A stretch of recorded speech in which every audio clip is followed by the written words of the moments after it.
Good evening. I'd like to call the order the March 28th. I am the chair, aren't I? Sorry, of the Plan Commission. The time is 7 p.m. Continue with the roll call. Mayor Kim Smith here. Alder Tom Smith is excused absent. Jared Holter. Here. Jan Brock. Present. Newt Tempty is not here. Eric Archer. Present. Bill Lethan is not here. Let's see. Is that everyone? Okay, we'll move on to consideration and action on minutes from the previous meeting. I'll move that we approve the minutes from the previous meeting. I'll second. Motion by Jared, seconded by Eric to approve the minutes from the previous meeting. Is there any discussion? All those in favor, please say aye. Aye. Those opposed? Motion passes. Item 3 is public input. If there's anyone here from the public that would like to address the Plan Commission, now is the time to do so. Please begin by stating your name and address and limiting your remarks to 3 minutes. Did you guys want to say something? No. You're just observing? Okay. All right, we have some people observing, but they don't care to speak. I'll ask again for public input. Third and final call for anyone wishing to give public input. That is now closed, and we'll move on for consideration and possible action on the following items. Item 4 is a public hearing for the Unified Development Code text amendment to section 13.01.26 related to nonconformities. The applicant here is the city of Onalaska. So I'll now open the public hearing and ask for anyone wishing to speak in favor of this text amendment. Second call for anyone wishing to speak in favor. Third call for anyone wishing to speak in favor of the text amendment. That part of the public hearing is now closed, and I'll ask if anyone would like to speak against the text amendment. Second call for anyone wishing to speak against. Third and final call for anyone wishing to speak against the text amendment.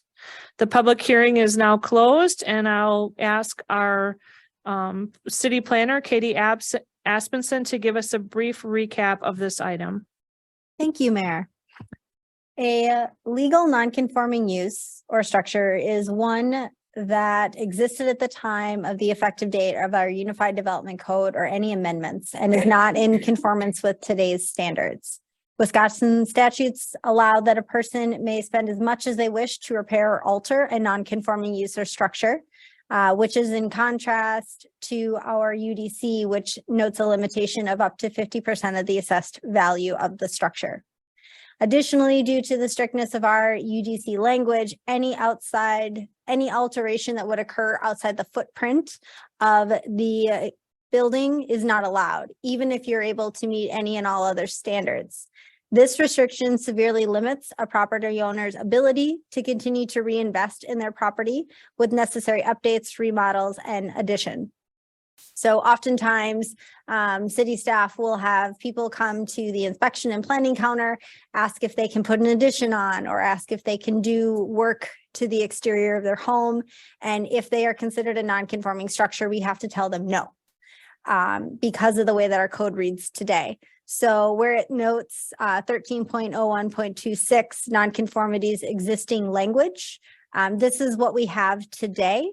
Underneath that is the proposed language, which is far more detailed than what we've had. City staff did a comprehensive review of other non-conforming language across the state of Wisconsin, trying to build in the most comprehensive information that we have available, where you would not be restricted due to that 50% the way our ordinance currently reads. So we have a lot of new sections titled to expansions or improvements. If you want to install an accessory structure, if you're going to relocate it, what ordinary maintenance means. And the purpose of this, again, is to allow property owners to reinvest in their homes and to put a building addition on if they can meet the rest of it, especially with the reduced amount of land that's available in our community. This is a great way for the city to continue to upkeep and invest in their homes. Thank you for that, Kitty. Thank you. What is the pleasure of the commission?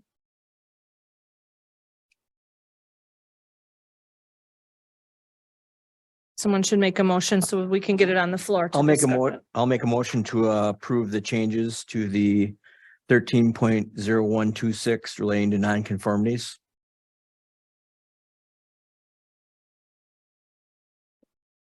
Okay, I'll second that. We have a motion on the floor by Jared Holter. It's been seconded by Kim Smith to approve the text amendment to section 13.01.026 as described in our packet. Is there any discussion? Okay, I have a question. sure. Go ahead, Jan. On 13.01.26, number B5, it says ordinary maintenance. I'm on page, whatever. Mhm. And it says, installation of HVAC, plumbing and electrical. Is that just, installation, is that ordinary maintenance? Just a question, I'm wondering. Thank you. sounds like- Well, So oftentimes it can be the installation of or the repair to existing insulation. You still have to get the necessary building permits in order to do the work if it's warranted. But yes, this code language was also reviewed by our building inspector to make sure it Okay, was so- code compliant. Yep. Okay, so that's okay. Okay, thank you. okay, any other questions or comments? I have a question. Go ahead, Eric. So under B, paragraph 7, damage or destroyed, just as I understand, so if it were to be damaged or destroyed by wind, vandalism, explosion, it can be rebuilt as a non-conforming structure? Yes, you're allowed to completely rebuild in your existing footprint. That is allowed via the state statutes. Okay, thank you.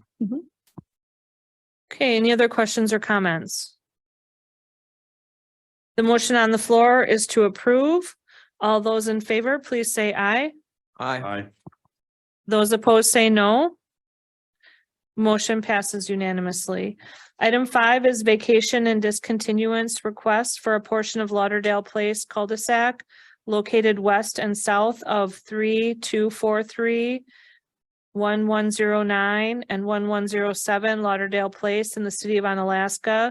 The applicant is Robert DeBosch and Eileen Nothy. Katie, can you introduce this item? Yes, Mayor, thank you. On February 14th, the Common Council approved a preliminary resolution number 14, 2023 to vacate and discontinue a portion of the Lauderdale Place cul-de-sac. There's been a public hearing scheduled for the consideration of the request on April 11th at 7 p.m. during the Common Council meeting. The purpose of this request is to allow the property owner to construct a building addition that they otherwise would not have due to the location of the right-of-way and the necessary 25-foot setback. City staff have put together 7 conditions of approval for this development. Thank you for that. What is the pleasure of the commission? I'll make a motion to approve agenda item 5, vacation and discontinuance request for portion of the Lauderdale Place cul-de-sac located west and south of 3243, 1109 and 1107 Lauderdale Place. I'll second that motion. Okay, motion has been made by Eric Archer. It's been seconded by Jared Holter. Does the motion include the 7 conditions? It does. Okay. Is there any other discussion? No, I don't, please. Okay, she's still there. Okay. Do we have any discussion? Okay, the motion is to approve with 7 conditions. All those in favor, please say aye. Aye. Aye. Those opposed say no. Motion passes unanimously. And that's the end of our action items. Jan, if you get in a bind, we're okay now. Okay, item Thank you. 6, Thank you. 2020. Thank you. Item 6, 2022 Onalaska Housing Study Presentation. Dun, dun, dun. Jan probably wants to stay for this. Thank you, Mayor. Yeah, this is cool. Wonderful. Well, I'm glad that everyone was able to view it. So the city commissioned a housing study from HKGI, a planning consultant. And we asked them to look at housing in Onalaska and give us feedback. So included in your packet, it notes the purpose to document the city's current demographics and housing inventory. Try to establish why the city has seen the type of housing construction that it has. Evaluate if our existing inventory of housing is meeting community needs, and inform the upcoming comprehensive planning process. Throughout it, there's a lot of facts and statistics located in blue in the bottom left-hand corner of the slides, as if there's any findings or recommendations related to it. It's not my intention to read you this PowerPoint presentation this evening. I just wanted to give everyone with the Plan Commission to hope that you've had time to review it and give any feedback. This is still a draft version, so if there's any questions that have not been answered based on the information shown here or thoughts that you'd like to share, we intend to bring that back to our consultant. And if we have to tweak the study, we will continue to do so. So the floor is to the Plan Commission if there's anything you'd like to share. Hey, does anyone have any questions or comments regarding the study? I guess for me, the data is, thorough and it's a lot of different sources. What does it tell you in terms of when you have your review? Like, what do you pull from this in terms of the aggregation of the data, the dollars, the percentages, the home value? What does that indicate for us going forward? So I believe that Onalaska is expensive to live in, as shown in the average home values and the median income. You have to spend money to live in this community, and it's not necessarily the most affordable. However, we are more affordable than other areas, so it's a balancing act. It also noted that a stark decrease in the amount of single-family dwellings that are being installed, and that's often due to the fact that we're running out of land. So the land that we do have is going to be built up, and when that's built out, which is a major concern that's shown within the study, is that our seniors are going to be needing senior living facilities. And we have drastically low numbers of senior living facilities, which means that our seniors stay in their houses longer. And when they stay in their houses longer, the market doesn't turn over. So new people can't move into our community. So it's that life cycle housing. They did note that people, when polled, might be interested in doing more townhome instead of assisted living, where you have row housing, 3 or 4 units next to one another that's more walkable and closer to the downtown. That would be a means to let people move and transition into different housing. What's also very prevalent is the lack of young folk that we have in our community, where I believe it was only 1/4 of the households in our city have students in the K-12 district. So that's going to mean dire things for our school if we don't start either having more children or people with children moving into our community. So we're going to probably continue to see more multifamily, which is why we have seen as much multifamily as we had, because there's obviously been a demand for it and not everybody wants to purchase a home. So that's just a few takeaways from staff. Others are welcome to join in. I think it tells us too that when we look at this holistically, that we have to be conscious of these multifamily. A trend we often see with multifamily is that they want to build 1 and 2 bedroom houses or 1 and 2 bedroom units. And so when we look at these numbers and we see that we have 3/4 of the households in Alaska that do not have children, if we want to attract families and if we want to attract young people, that's a consideration we have to make when working with developers. Is there a way to incentivize larger bedroom, larger square footage units? I had that question too. How many multiple family units do we have that accommodate a family of, say, 4, 2 adults and 2 children? Because that did impress me that only 1/4 of our families had children, So that's not information that we generally get. I think it's the smallest portion is those 3 bedrooms or greater. I mean, if your kids are still little and if they're bunking together, it may work out a little bit easier. You can transition for a while. But it is a concern that we've seen. And additionally, just trying to make sure that the housing that we do have, that we're keeping up with it. One of the nice portions of having a higher home value is that we have a larger tax base to work from. So continuing to enforce our property maintenance is going to be really important, as it had noted in the plan that bulk of our homes are around 40 to 50 years old. So as homes begin to age, if people aren't maintaining them, that's a problem that we'll have to address. And oftentimes you can see the house from the outside in, how they're caring for their property. Often on the outside tells you how well they're caring for the house on the inside. So. Really good analysis. Thank you. Just a couple easy questions after that. So it feels like it's all related, like they're all the links in that chain are connected. So the school, are they plugged into that same concern? Are they tracking that as well, just for their strategic planning purposes? Yeah, Leon actually is our representative on the school district and happens to be here tonight, but she had just recently given an update that they're seeing a decline in their enrollment and have been. And so they do track that pretty well. Because It's substantial. They're always looking at ways. School district, the city. The school district, we have people that are in our tax base, but then they're in the home and school district. So it's kind of, you know, you can usually tell where the lines are in that, but it's still, you know, some people will say, well, I'm in the city of Onalaska, but I'm in the home and school district. So, so when they're buying a home, that's something that they look at too. So is the pressure point the amount of housing for seniors? Because they're not able to leave their house and go to, you know, a condo or living like that. Is that the pressure point? I think it's one of the more obvious pressure points. But we've also seen an influx of senior housing and age restricted housing occur in our community. There's the Havenwood facility that's out by the Woodman's area, Nathan Hills, and then also Traditional Trades did their original development, and they're in the process of constructing nearly 300 age restricted housing, provided that's still their intent is to make it 55 plus.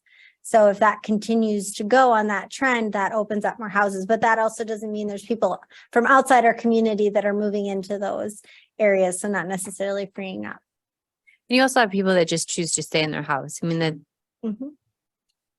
So for us, the planning commission is probably outside the scope, but it sounds like that portends some difficult things for us, right? From an educational point of view, from a city point of view, and if we're bounded by space, what if people want to stay in their homes and we're bounded by space and it indicates difficult things for, you know, demographics in the schools, what options are there?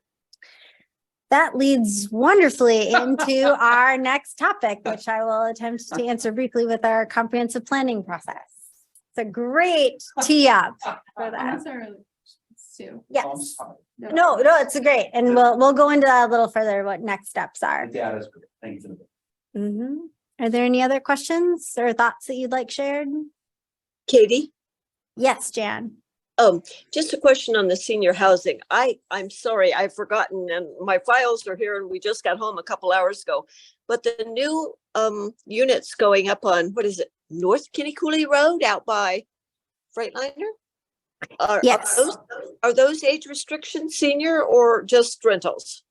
No, you're remembering back in around 2015, the city had approved a memory care facility, Right. which is why we zoned it multifamily, but that project And- fell through. Right. So the apartment dwellings that are being constructed today are not age restricted. Gotcha. Thank you.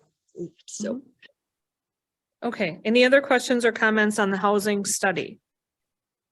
this was Okay. really, yes.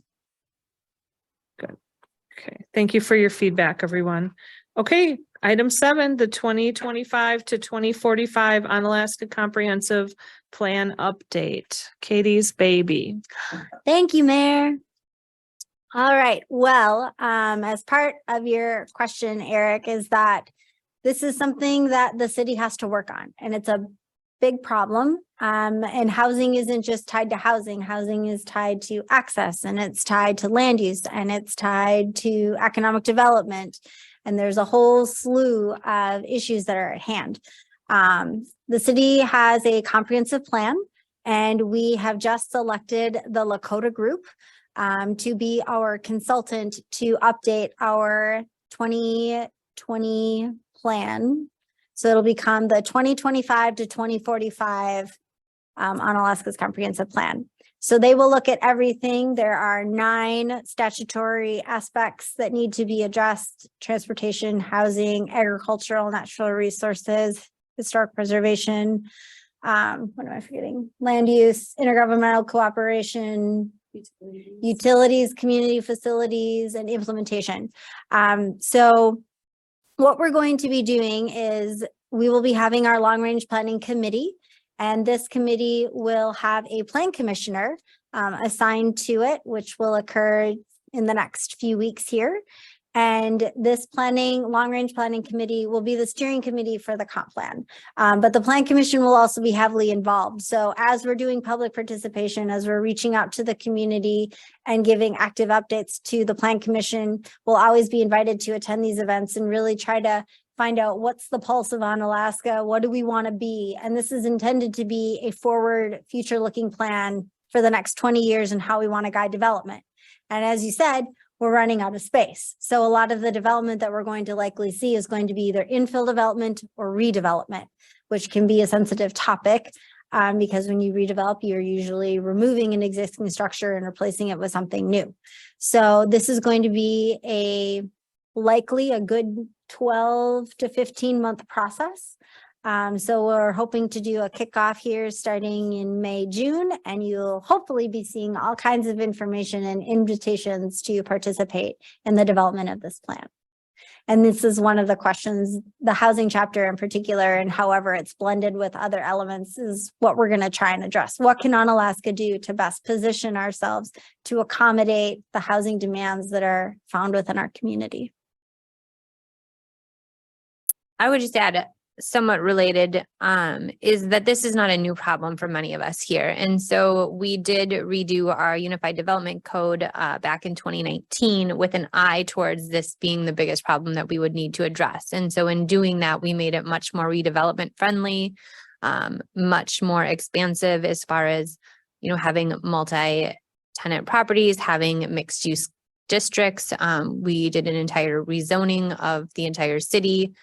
Changed zoning for a lot of properties to make it more open for people to redevelop their properties. We also added accessory dwelling units as an option so that people could have more multi-generational land uses in their existing properties. So it's a problem we've been working on too.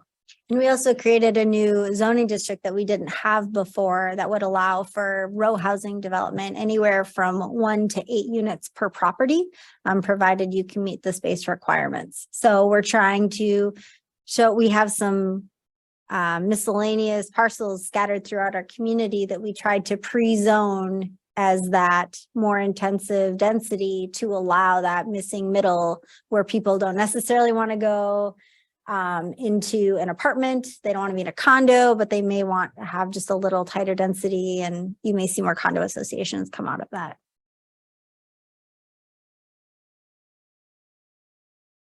And that was it. Okay, Just an update. Anybody else have any questions or comments, or anybody at all? Ask a couple questions? Yeah, go ahead. That's awesome. So thank you for that last part, especially like the hands are clearly on the steering wheel. The city's great. That's just a couple of easy questions. Lakota consultants, how are they selected via all the consultant groups?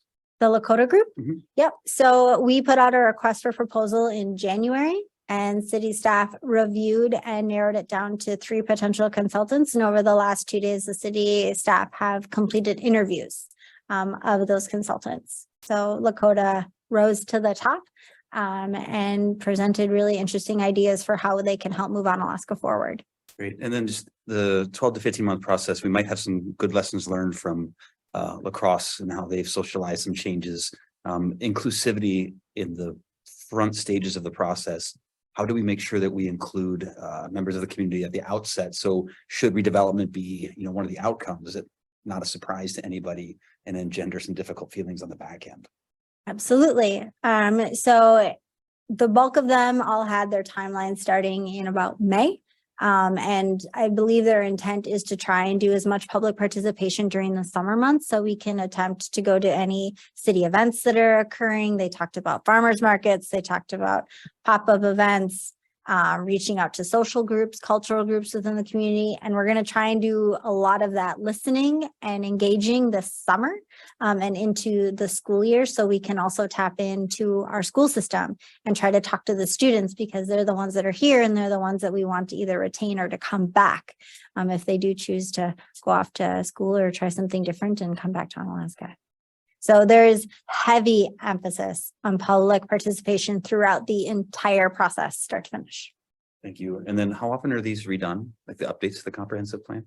Typically, the city has done them every 10 years. So the last time we did it was around 2014, 2015. So that's why we weren't scheduled to complete it until 2025 is when we had to have it done.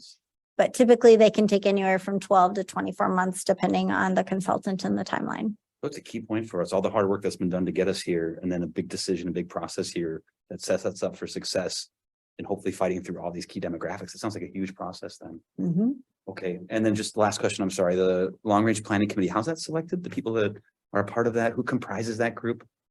So from the city staff, it'll include our city administrator, our city engineer, and our park and rec director or their designee. And then Mayor Kim Smith will be on that committee as well as a council member and a plan commissioner. And we have one citizen Oh, good. who was originally on it for the last comprehensive plan update. That's all. Thank you for the education. New guy questions. Okay, anybody else have any questions about that, the comprehensive plan and the process as we're embarking on this journey? Okay, we'll Is that- probably, go ahead, Jan. Oh, is that Debbie Clarkin didn't she chair it last time? No, Kristen Odegaard is the one that's going to be on it. Okay. Debbie Okay. Clarkin was on it previously. Okay, We- great. We just kind of tweaked the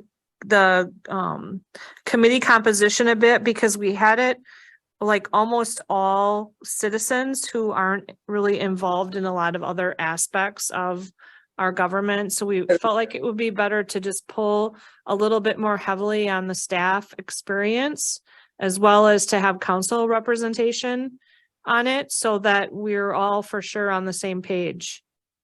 This is a big thing. So, I mean, it's a big undertaking. So it's important to do that, I think. Yeah. Mhm. Okay, anyone else? All right, well, I see item 8 is adjournment.